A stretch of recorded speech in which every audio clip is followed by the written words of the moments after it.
Bienvenidos a Vino Natural, el podcast de vino natural en español.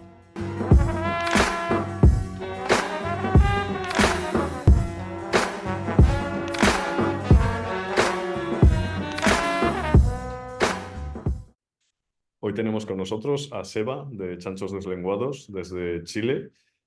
La segunda persona que nos habla desde Chile en este podcast y bueno, la verdad que con mucho interés de saber más de tu historia, de cómo se ven las cosas por allá, a 14 horas en avión desde España. Y bueno, para empezar un poco, cuéntanos quién eres, qué hiciste y cómo llegaste a Chanchos Deslenguados y a lo que haces hoy, un poco al vino natural en general. Hola, gracias Pablo por invitarme. Desde aquí de Chile te cuento un poco. Mira, lo mío no tiene nada de espectacular, es bastante simple. Yo fui barman muchos años, me gustaba viajar, entonces era una pega fácil de encontrar en cualquier lado. Estuve mucho tiempo en España también, donde aprendí mucho lo que era un poco la cultura del comer y el beber, que me encantó. En España, todo lo que es la cultura del comer y el beber era algo que me enganchó desde el primer momento, el vermucito, el café en la esquina, la tapa, el jamón y la manera de enfrentarlo, el Logroño. Una vez me acuerdo que estaba caminando y había un euro, me acuerdo que era cerca del 2000, pero era un euro, era un vino y una tapa. No sé si era un euro, un euro y medio, pero era muy cerca del 2000 cuando cambió recién de la peseta al euro, que fue más bien cómo se encareció todo también, ¿ah? Fue todas las nubes. Y entonces todo este rollo que tenía alrededor del vino me enganchó mucho.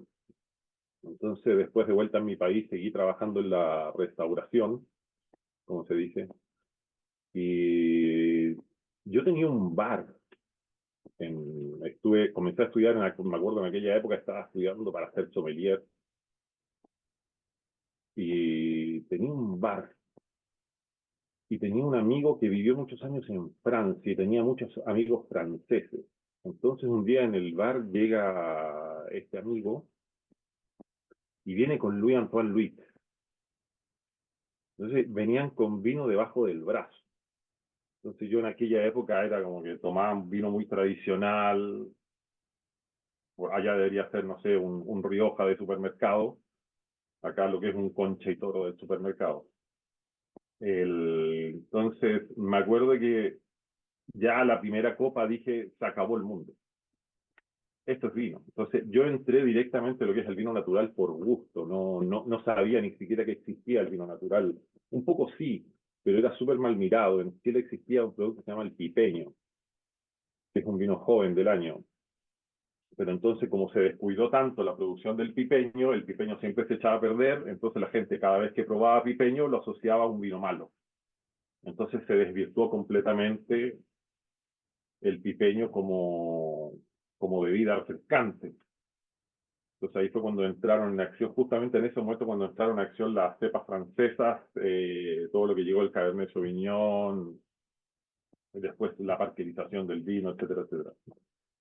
Pero bueno, yo estaba en el bar, llega Louis Antoine, comenzamos a ver un Carmener, ya ni me acuerdo de qué fecha era, de Loncomilla, y, y fue instantáneo el gusto de la uva, el vino, lo fresco, lo suave, lo amigable. Entonces me, me entró completamente. Tiempo después cerré el bar y llamé a Louis Antoine. Le dije, Louis Antoine, ¿sabes qué? Quiero vender tu vino. Entonces me busqué otro trabajo. Justo en ese momento estaba haciendo papá, entonces dejé el bar, dije, vamos a dejar esta vida, vamos a dejar vamos a dejar el mundo del destilado y nos vamos a meter de lleno en esto, lo que son los fermentados y que tiene mucho mejor rollo que lo que es un destilado al final. La gente se le distorsiona mucho la cabeza. Entonces, me acuerdo que llamé a Louis Antoine, le dije, oye, quiero vender tu vino, sé que no tienes vendedor, y me dijo que sí de inmediato. Y ahí empecé a trabajar directamente con él y a beber vino natural y el cambio fue instantáneo. Ya dejé de tomar completamente vino industrial o vino del supermercado que le digo yo y me radicalicé completamente, instantáneo. Ya era parte de la lucha. Al otro día ya estaba en la trinchera evangelizando o creo que ustedes le dicen el pastoreo y, y fue instantáneo, sí, instantáneo. Entonces, pero fue por gusto, mira que no sabía nada de sus implicancias, que todo lo que vino después, que me voló la cabeza, que no sé, porque la plata iba al campesino, que acortábamos intermediarios, que los que hacían vino natural buscaban tener agricultura orgánica, que se buscaba tener un equilibrio con todo. Fueron cosas que vinieron saliendo después que me hicieron más enamorarme del movimiento. Entonces me acuerdo que comencé a salir a los restaurantes a tratar de poner el vino natural en restaurantes. O sea, digamos que un poco Fue como las primeras acciones. lo que empezaste a hacer entonces es dejar el bar por montar una especie de distribuidora, vamos a llamarlo distribuidora de vinos naturales. ¿Sería esta la idea? O era más de representante de una bodega o de varias bodegas que estaban empezando con esto? No, era de una sola bodega, era bodega de Louis Antoine, porque no conocíamos a nadie. O sea, ¿no? Louis Antoine estaba haciendo un poco, rescatando lo que era el vino natural antiguo, el pipeño, y había muy poca gente haciendo esto. Entonces, prácticamente no había nadie. Entonces me comencé a hacer como el representante de un movimiento que no existía, agrupar gente que no existía y agrupar viñas que no existían. Bastante ridículo, pero sí fue más o menos. Entonces comencé a ir con esta pequeña distribuidora, comencé a ir a restaurante, y ahí, y ahí comencé a entender y dije, bueno, no se entendía el mensaje por ningún lado. O sea, llegaba, me acuerdo que fui hasta un restaurante vegetariano y el restaurante vegetariano y orgánico vendía vino industrial y no me quería comprar pipeño, entonces, porque era más caro o porque estaba al mismo precio que un vino de un poco de mejor calidad que el. Entonces, como que no, nadie me estaba dando boleto en aquella época, nadie nos inflaba. Comenzábamos a hacer alguna especie de cata, comencé a poner un DJ para hacerlo menos serio, comenzar a juntar gente de pie para no estar sentados con una pieza de papel y comenzar a escribir sobre el vino, sino que una conversación más distendida. Entonces ahí fue cuando nace la idea mía y con Luis Antonio dice, tenemos que generar un espacio para poder discutir sobre esto. No teníamos un espacio, no teníamos amigos, no teníamos a nadie con quien discutir sobre esto. Luis Antoine ya conocía unos cuantos y yo no conocía a nadie. Entonces comenzamos a agrupar un poco de gente, a buscar viñateros en común, que Luis Antoine ya los conocía, y hacer un grupo y hacer una presentación, una feria. Entonces, me acuerdo que estábamos tomando vino y comenzamos a decir, ¿cómo vamos a llamar a la meta? ¿Y cómo vas a llamar a la feria? Y yo le decía, no sé, no sé, no sé. Luis Antoine me decía que tenía que ser una actitud más chancha, más porcina, y yo tenía un abridor con forma de chancho. Entonces vi el abridor, vi la cola que tenía el tirabuzón, dije, esto se lo pongo en la lengua, y dije, esto se llama chanchos deslenguados. ¿Y por qué se llama chancho deslenguado? Porque la filosofía fue, vamos a hacer todo lo contrario que hace la industria. O sea, la industria o los vinos industriales o las grandes empresas tenían ferias, pero todas se llamaban feria de vinos íconos, feria de vinos premium. feria, no sé, ya ni me acuerdo ya qué nombres tenían, feria de vinos, no sé cuántos, San Francisco, y era horrible. O sea, tú ibas y eran atendidos por sommelier de dudosa procedencia, promotoras con escotes. Entonces, todo era muy plástico, muy falso. Entonces decidimos hacer completamente lo contrario a lo que se hacía. Entonces, el nombre de la feria ya te decía más o menos cómo venía el asunto. Entonces, después, ¿qué íbamos a hacer? Era como baneo total al promotor o a la promotora o al sommelier contratado. Entonces, vamos a traer al productor al stand. Bueno, también es mucho más fácil que traer a un gran productor, pero entonces todos productores chiquititos.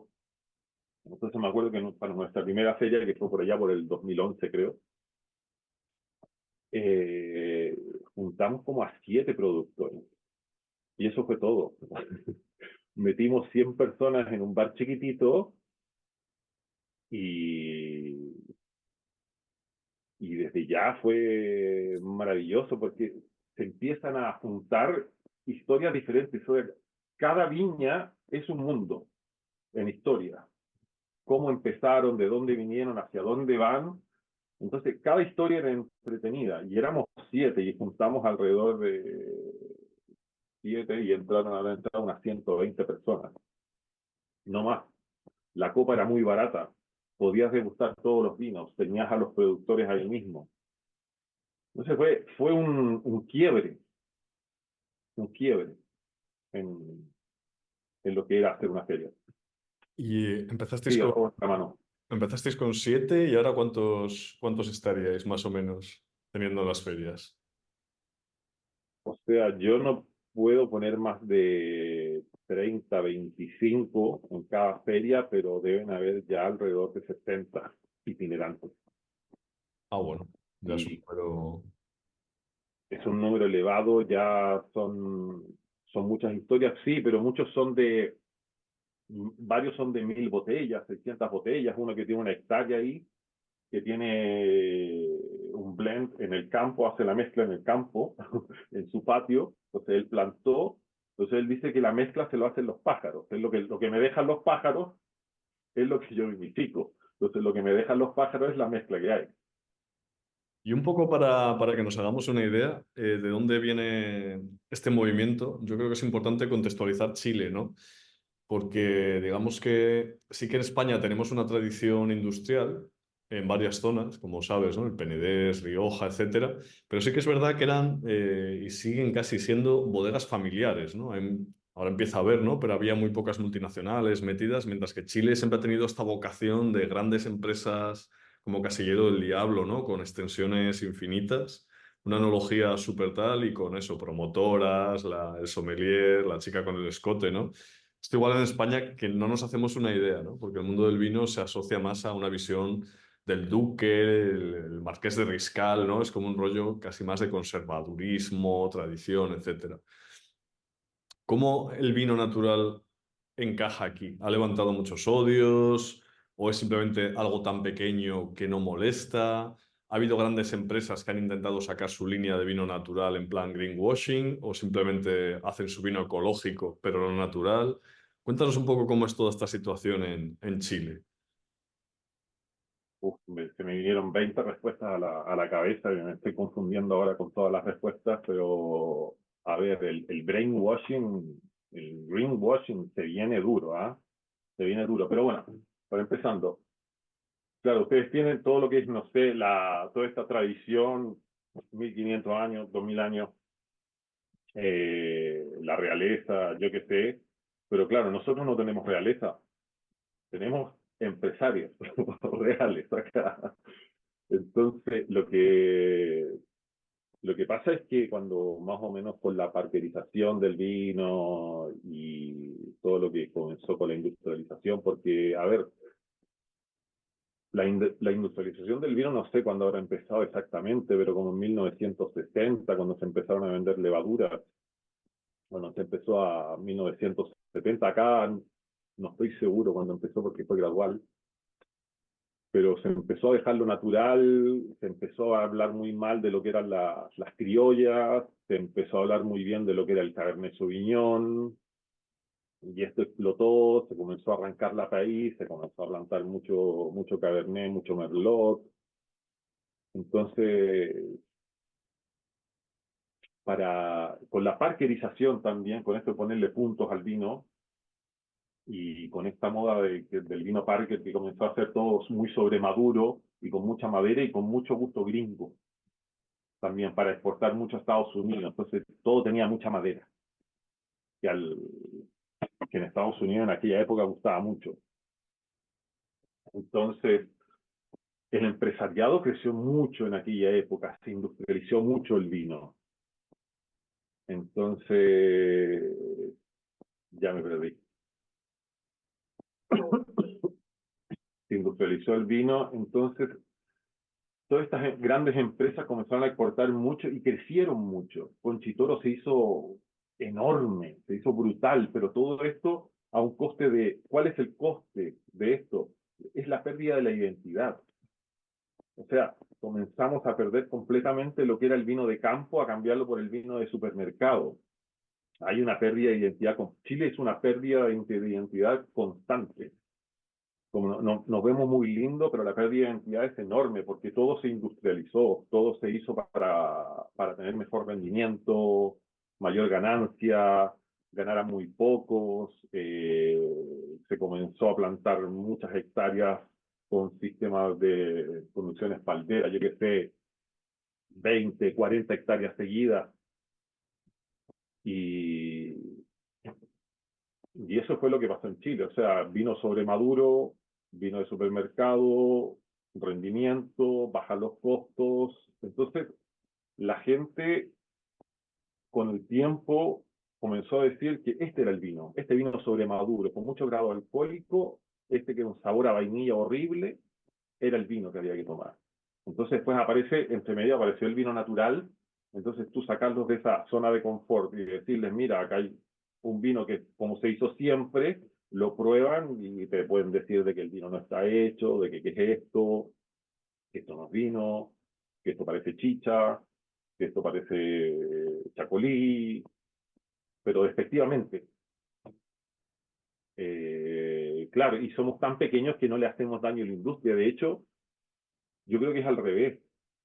Yo creo que le hacemos bien a la industria y ahí es donde viene la paradoja del vino natural, porque le estamos regalando contenido, le estamos regalando historia y ellos la usan, porque hay un renacer del vino, yes, pero ellos frente a la comodidad de que la falta de tiempo o la falta de dinero te lo regalan en el supermercado. Entonces tú vas al supermercado y solucionas 5 problemas en una sola pasada.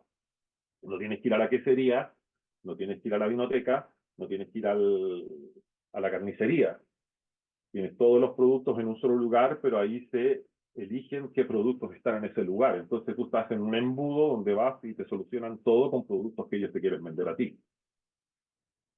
Entonces, al final, lo que es el vino natural, yo siento que le estamos regalando contenido, ellos cuentan historias sobre el vino natural, hay mesas de cata y todo, pero todo se resume al final en que se vende más vino industrial que el natural, porque la logística del vino natural no existe. Yo la he tratado de implementar muchas veces, pero es muy difícil competir contra la industria, o sea, contra un medio de comunicación, contra la logística de venta, contra las promociones. Tú estás luchando ahí con David y Goliat. Y Goliat se ríe. Se ríe. De hecho, ya Se están ríe de empezando a 2000 botellas. explicar. Se están comenzando a reír un poco porque están comenzando a salir. El otro día vi ya uno de los primeros, no sé cuánto tiempo lleva, de los vinos naturales de la industria. Y que no estaba mal. Pero también no puede ser un mega monocultivo, no puede ser vino natural, no es sostenible. Tú no puedes sostener 40 hectáreas así sin utilizar pesticidas, ni echar, es muy difícil, yo lo creo que es casi imposible. Entonces, yo creo que la aberración de la industrialización nos deshumanizó y a mí me gustaría volver a ser más humano, me gustaría ver que se llenen de viñas, atomizar de viñas Chile y tú donde vayas te encuentres una viña natural, una pequeña barra y donde puedas pedir alguna tapita y una copa de vino de la zona, que es idealmente la filosofía. Y que yo creo firmemente en eso. O sea, yo creo que el vino natural es un viaje que no ha llegado a su fin. No es una meta, es un camino. Y un poco por profundizar en este tema, ¿cuáles son los tipos, o sea, qué tipos de productores de vino natural hay en Chile? Es decir, ¿son personas que, digamos, hacen vino de garaje? ¿Hay bodegas que se han reconvertido? Es decir, que tienen peso específico, que hacen sus 40.000 botellas, que dicen, no, abandono el vino natural, o sea, abandono el vino convencional, industrial o incluso el ecológico y me radicalizo? ¿O son más pequeños propietarios que vendían la uva a empresas y deciden hacer su vino? Que es un poco la situación en España, estas tipologías. No sé allí quién es el personaje o alguien que viene de Santiago de Chile con el sueño de hacer vino natural y se compra una finca en el rural y empieza. ¿Cuál es el perfil de, o los perfiles? Todos, Todos. todos. Todos los que nombraste, nosotros los tenemos todos. Y eso es lo más impresionante porque tenemos... Eso también a mí me divierte un poco porque todas las historias son diferentes. Algunas se parecen, pero están todas las historias que contaste, están. O sea, hay una viña que se transformó por un viñatero español que llegó a trabajar a Chile y trabajar en una viña mediana grande, mediana diría yo más bien, y él comenzó comenzó a agarrar unos pequeños cuartelitos de uva. Digo, bueno, esto lo voy a hacer para tomarme, y comenzó a hacer vino natural en la viña, sin, sin levadura, casi sin sulfitar, así con nada, y, y comenzó a hacer unos vinos increíbles, mucha variedad, y la viña comenzó así, los dueños de la viña comenzaron a mirar, dijeron, este tipo está loco, sacaron una pequeña línea con productos y la línea se empezó a vender bien, afuera obviamente, no en Chile. Comenzaron a exportar, como ya tenía sistema de exportación para sus otros productos, comenzaron a mover otras cosas y ahora la viña se está transformando completamente, ya va en el 50% de transformación a natural, que es muy loco. También ahí ya podríamos comenzar a hablar de suelos, yo qué sé, porque a eso voy con que el vino natural es un camino. O sea, no es un camino que tú dices, ah, tengo un vino natural y se acabó. Tenemos que seguir un poco en el camino, tenemos que seguir un poco avanzando, tenemos que también preguntarnos qué le hacemos al suelo, eh, por qué tenemos sistemas de inducción de parras. Por ejemplo, también tengo una de las viñas que se llama Villalobos, que tiene un cariñán que va por el suelo, va por los árboles, va por todos lados y lo deja crecer así, sin ninguna clase de manejo y sin ninguna clase de poda de follaje o de carga. Crece por ahí inmenso en una biodiversidad y hace un vino increíble. Entonces yo le pregunté, pero ¿cómo te va con la maduración? Me dice, tengo una maduración tan variada y lo meto todo en el mismo saco y eso me hace que tenga una complejidad enorme el vino, que tenga muchas aristas, no que sea más plano. Si tú me dices, si tú lo ves en un lado, si tenemos toda una maduración igual, el vino va a salir un poco más plano. Ahora con esto me dice, tengo uvas maduras que por fuera no tienen color y por dentro están maduras. Tengo toda clase de colores dentro del barrón, las que están más arriba del árbol, las que están en el suelo, y con eso es un vino increíble. Entonces hay ahí una pregunta de qué estamos haciendo también. ¿Por qué no hay más sistemas como estos? ¿Por qué tenemos que optar por el monocultivo? Yo sé que el monocultivo es muy difícil de sostener. Tenemos que cambiar este paradigma de que tenemos que plantar y plantar y plantar y plantar. Pero bueno, ¿de dónde vienen todos estos viñateros? Lo pregunta, ¿la contesto o no? ¿De dónde vienen todos estos viñateros? Vienen de todos lados. O sea, hay unos que van comprando viñas para rescatarlas. O se las iban a arrancar, así que me la compré. La iban a botar. Otros por herencia. Otros que vienen de Francia. Hay varios franceses que vinieron y se compraron tierras y tienen viñas porque es más fácil. Aquí las leyes son mucho más permisivas. no tienes a alguien encima machacándote, no sé, como en Francia, que son mucho más estrictos. Aquí no pasa eso, donde hay mucha más libertad para crear. Entonces sí, de que tenemos todo tipo de lo que es del rescatador, del que se transformó, del que viene de afuera, del que viene de adentro, del que heredó la viña, tenemos todos los actores y eso también es divertido, diversidad. Sí, es bastante parecido entonces, sí, la verdad que hay mucha variedad. Y otra cosa que me surgía la duda es sobre un debate que en Europa, ya sabes, bueno, en todo el mundo, ¿no? Sobre el tema de cómo definimos un vino natural. En el caso vuestro, ¿por dónde habéis decidido ir? ¿Por la radicalidad? ¿Por abrir un poco la mano? O sea, ¿cuáles serían los parámetros en viñedo y en bodega que vosotros consideráis Ya. aptos para ser un chancho deslenguado? O sea, primero empezamos con una apertura mucho más grande de mente pues, mucho más permisivo en un principio que ahora. O sea, de hecho, yo al principio me acuerdo que leía en el 2010, me acuerdo, leía la declaración de vinos naturales españoles, me acuerdo que leía en aquella época, no me acuerdo de dónde salió. Que ahí me basé un poco porque no sabía muy bien para dónde iba la moto. Pero claro, en aquella época lo que comenzaba a buscar básicamente era que el vino no fuera hecho en un principio que fuera por persona, sin levadura y con bajo sulfito, pero no teníamos masa crítica para mostrar. Entonces metíamos alguno más entre medio del montón que hacían vinos alternativos, pero por ejemplo no eran tan radicales. Entonces sí, pero básicamente se empieza con un no levaduras, sulfitar al mínimo y mínima intervención. O sea, es muy simple, o sea, muy simple. Pero ya con eso, hasta aquí se hace la diferencia, ya sientes una diferencia radical en todo caso. Esto ya son diferencias enormes para mí. Hoy en día yo pretendo llegar ahora a lo que es el suelo, que es mi próximo proyecto. Ser cada día más eh, aquí se dice aguja, ¿cómo se dice? Insistente con los temas de la naturalidad, con el camino y también de educar a los viñateros. Pretendo sacar algunos, no sé, algunas especies de charlas, mesas redondas, para que hablemos también de lo que estamos haciendo, para que hablemos del suelo.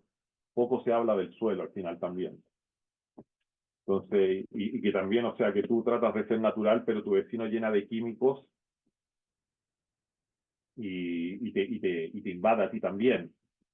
Entonces, a mí me gustaría que hiciéramos más charlas, más mesas redondas, menos serias, para tomar un camino hacia donde queremos ir, que para mí el suelo, que no solamente es la vid, sino que el suelo, que está directamente relacionado, se, se indague más sobre lo que le hacemos al suelo.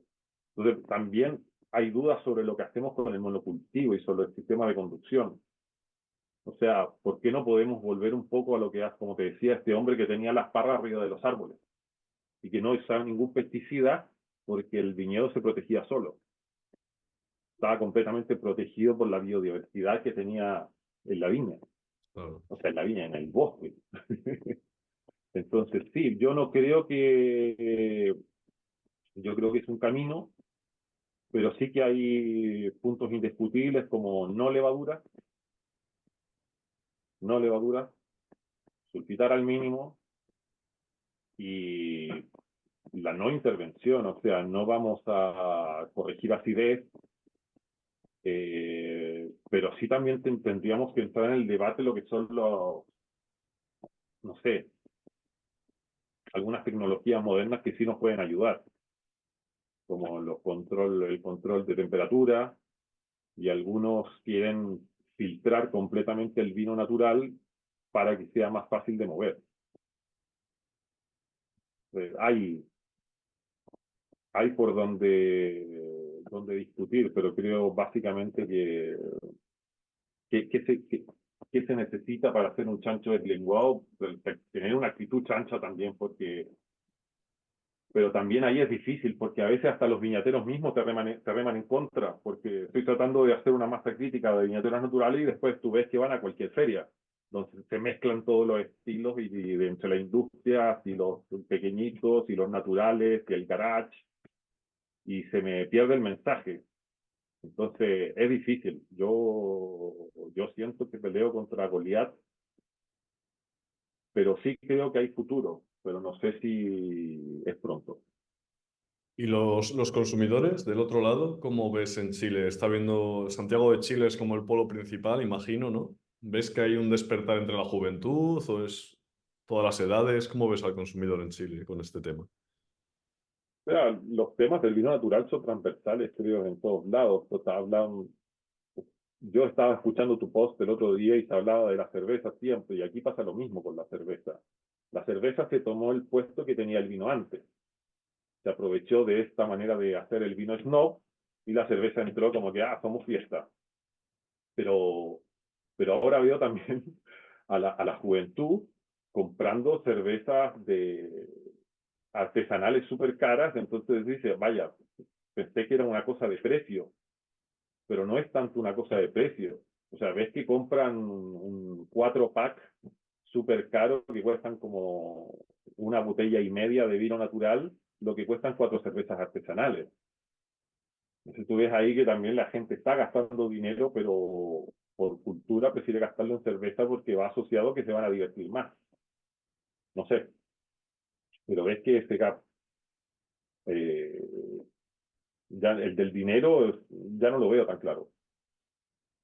Pero yo veo que por el lado de la juventud nos acercamos mucho por el lado de la naturalidad y el respeto a lo que es la biodiversidad, a la ecología, al orgánico. Por ese lado podemos ganar más adeptos. Y que me parece súper bien, porque mucha juventud viene con más conciencia, pero no vienen con ganas de emborracharse con mucho destilado, sino que toman menos, pero quizás ellos podríamos llevarlos a que tomen mejor. Toman menos, entonces pues, estarían interesados en tomar mejor. No sé, yo creo que por ahí podemos ganar un lado, y lo que es el consumidor más viejo, más tradicional, es muy difícil sacarlo de su zona porque pues tú para empezar a tomar vino natural tienes que retroceder un poco en el conocimiento y hacer que la gente retroceda en el conocimiento y decirle, este vino sobre maduro, esto es vino, que te pide una chuleta. Tú te tomas una copa y te pide una chuleta al tiro. Y dice, ¿dónde está la carne? Y a mí no me pasa eso con el vino natural. Yo empiezo a tomar vino natural, liviano, suave, y lo puedo conversar. Y ya al rato bajamos una botella y digo, bueno, ¿qué comemos? Y ahí ya va la segunda botella. Entonces, tiene mucho más glu glu que un vino de supermercado, sobre maduro y con madera que me pide yo, al sorbo ya me pide comida. Entonces, a esta gente que está muy metida en lo que es este tipo de vino, es muy difícil sacarlos de su zona, de decirles, ¿sabes qué? Hay más tipos de vino. Yo ni siquiera, no me gusta maltratarlos porque no funciona tan bien, pero yo les pego donde les duele, que les digo, esto tomaba tu abuela, esto tomaba tu papá. Entonces me viene un viejo, esto no viene, pero esto es lo que tomaba tu papá, lo que tomaba en su campo, esto es lo que se tomaba, esto es lo histórico, esto es lo que es. Y venimos tomando hace 30, 40 años este vino sobre maduro, y yo no sé qué es. Entonces, yo me llego a preguntar a veces, ¿qué es vino?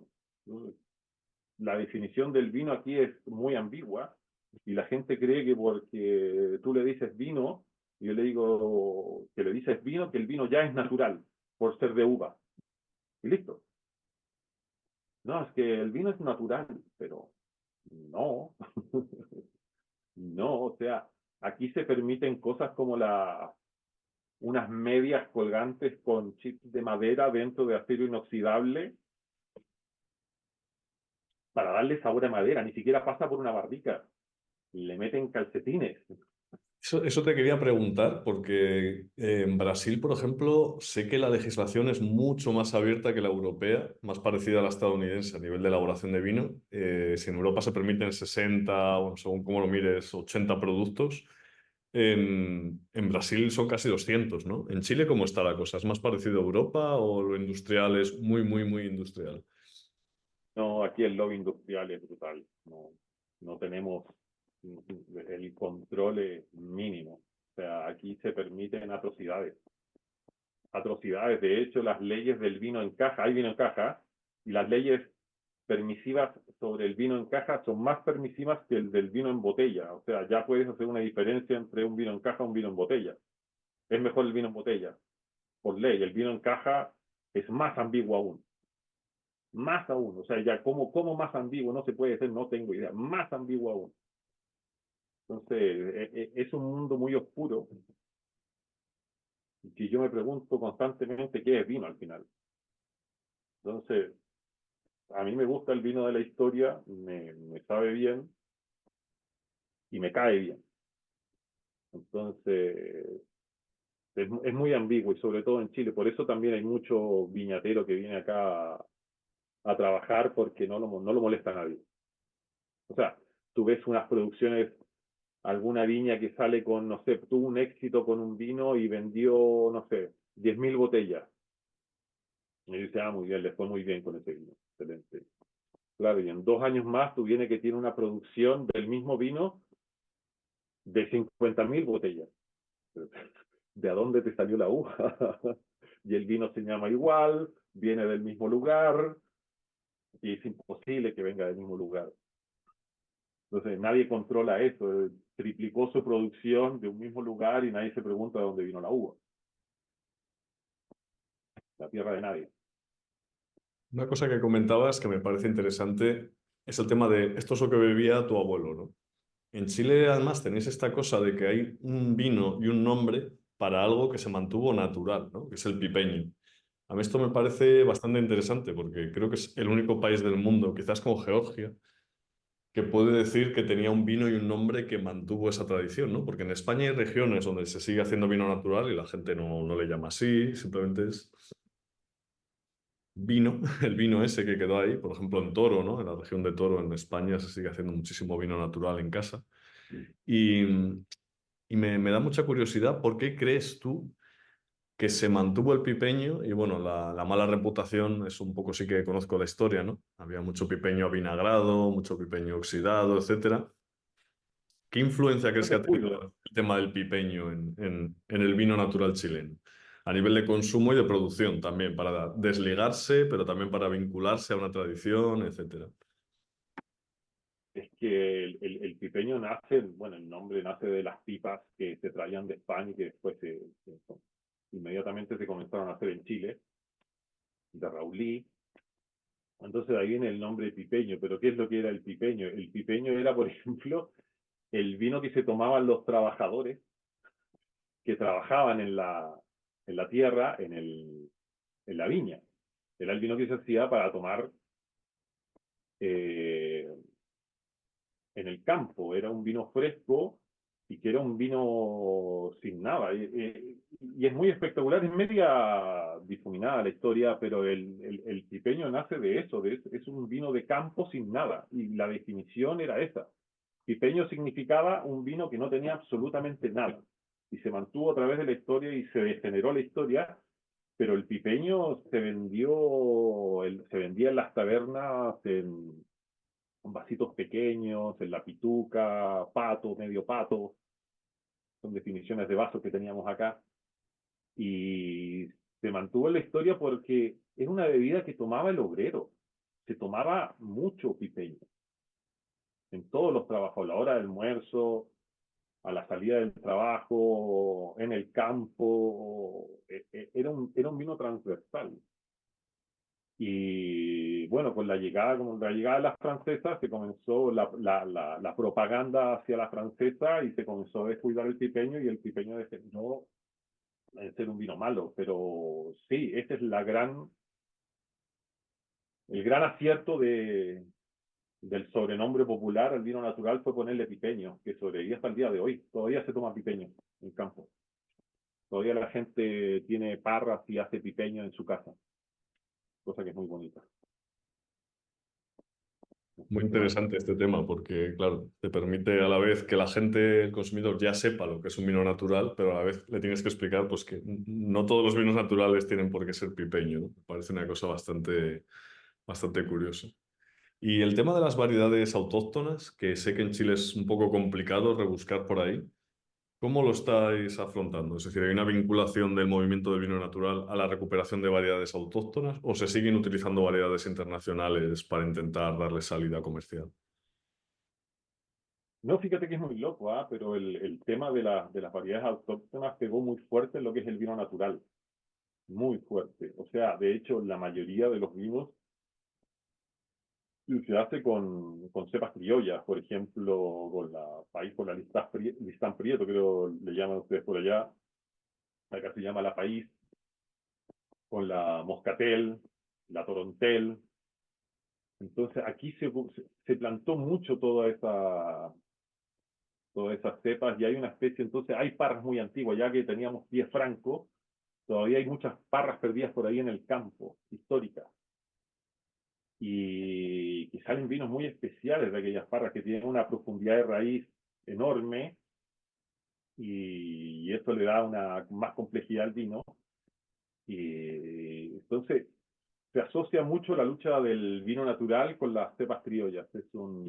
Nos hemos abrazado, nuestra bandera de lucha es la cepa país, absolutamente, la amamos. Pues también por su simpleza, porque es como la desclasada, porque cuando llegó la industrialización hubo una campaña en contra de la país. Decir que el vino era, no sé, hasta que te hacía mal, el pipeño se habló hasta que el pipeño te hacía mal porque no se sabía lo que contenía.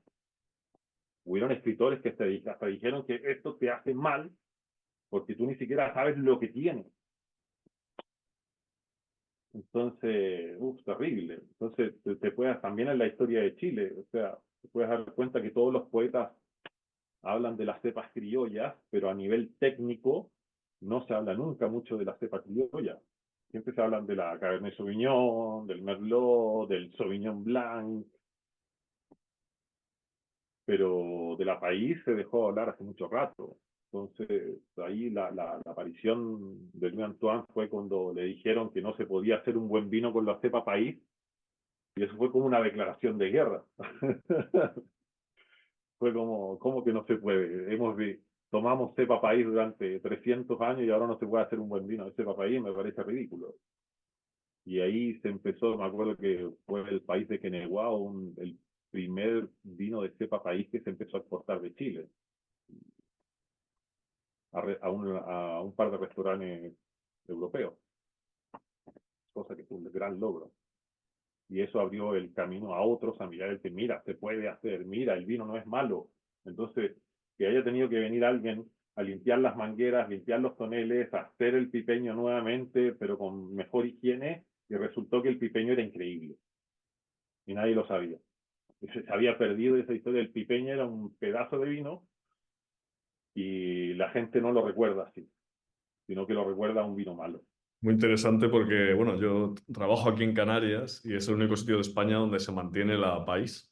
Y también es una variedad que es Alistán Prieto, es una variedad muy denostada porque es muy becera, un año te da, otro no, es muy impredecible, tarda mucho en añejar, ¿no?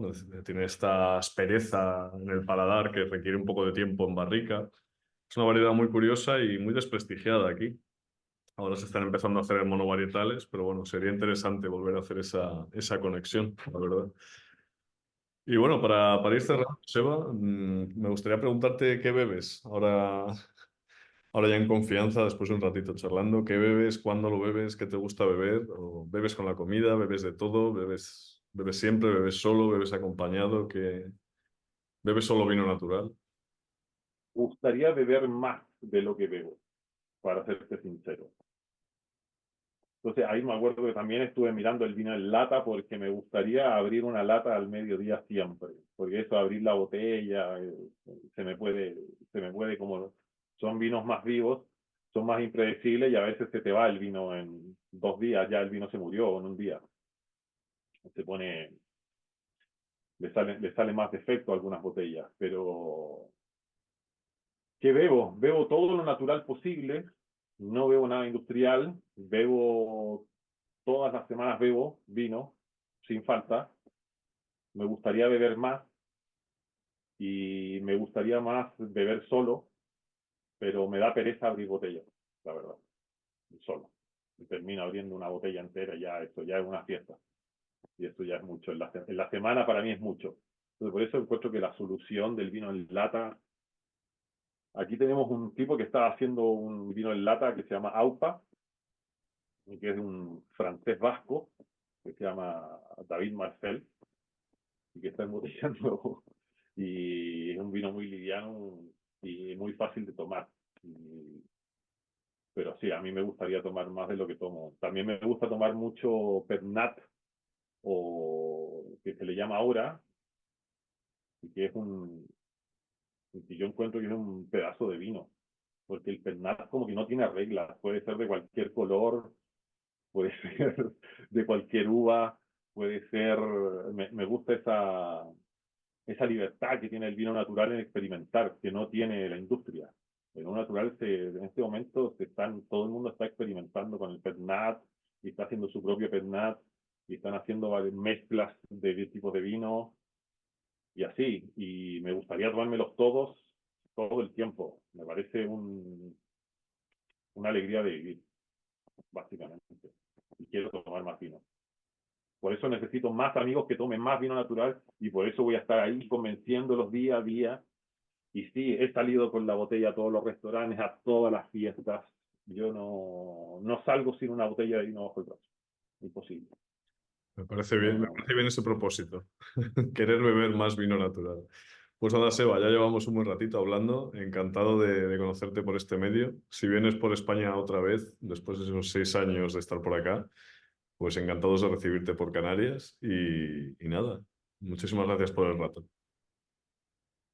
Gracias a ti y nada, feliz de cooperar, espero que te haya servido, humildemente mi opinión y no sé, eso. Saludos a Eloy, el otro día estuve viendo un podcast tuyo que hablabas con Eloy, Le paso, le que me paso. ayudó, que me dio mucha risa porque dijo, conocí a Louis Antoine y yo conocí a Eloy por Louis Antoine cuando vino a Chile. Me acuerdo que metimos un estante por la ventana y le dije a Louis Antoine, ayúdame a meter un mueble y llegó con Eloy, un tipo muy simpático y me dio mucha risa escucharlo en tu podcast el otro día. Un saludo, Eloy.